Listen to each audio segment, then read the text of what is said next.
When my wife spoke those crushing words, I could hardly process what I was hearing. We were sitting in the warm glow of our living room, the faint murmur of the television filling the quiet. She turned to me, her voice almost casual, and said, "I'm done with intimacy." I stared at her, waiting for a laugh, some playful sign that she was joking. But her face stayed steady, unflinching, as though she had already made peace with the choice long before saying it aloud. Leaning forward, I tried to keep my voice calm. "What exactly do you mean?" I asked. With a shrug, as though it were something trivial, she answered, "I don't feel it anymore. I don't want it. From now on, that part of our life is over." Her words struck deeper than any wound to the body. For years, we had shared everything, joys, struggles, dreams.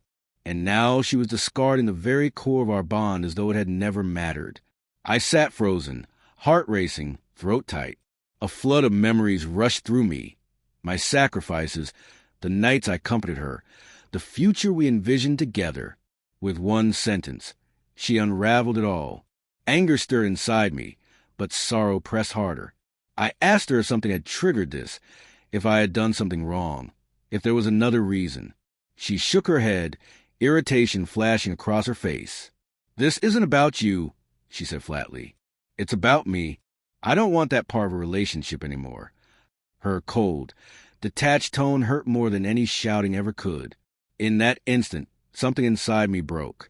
If she could abandon our closeness so easily, then maybe she had already let go of us. And if that was the case, why should I cling to something she no longer valued? I met her eyes, and, keeping my voice steady despite the storm inside, I said, "If that's your decision, then our marriage ends here." Her face changed instantly, surprise, even a flicker of panic. She hadn't expected such firmness. Perhaps she thought I'd plead, negotiate, or try to bargain. But I had given too much of myself to a love she now dismissed so carelessly. She faltered, trying to take her words back. "Wait, I didn't mean it like that.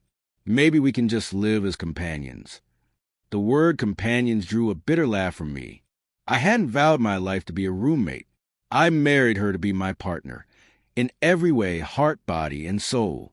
I stood, my hands trembling, but my resolve firm. I won't stay in a marriage without love. I gave you everything, and you're saying you don't want it. If that's your choice, then this is mine. The silence that followed was heavier than any argument we'd ever had. Tears welled in her eyes as she asked if I was truly willing to throw it all away. But I reminded her that she had been the one to begin dismantling our marriage. It wasn't me who ended it. Her words had. I was only acknowledging the truth. The weeks that followed blurred together, packing boxes, dividing belongings, signing papers. Each step felt like tearing away pieces of my heart. And yet, strangely, there was also a sense of relief. For the first time in years, I wasn't tied to empty promises or affection that had already disappeared. When friends and family asked why the marriage collapsed so suddenly, I never repeated her exact words. I only said that when one partner stops valuing the essence of a relationship, no amount of pretending can bring it back. Months later, I realized leaving was the bravest choice I had ever made. Staying would trap me in a hollow version of life, always chasing scraps of connection. Walking away gave me the chance to find someone who values intimacy, partnership, and love as deeply as I do. Even now, I can still hear her voice, "I'm done with intimacy." But louder than that, I hear my own reply. Clear, steady, and final.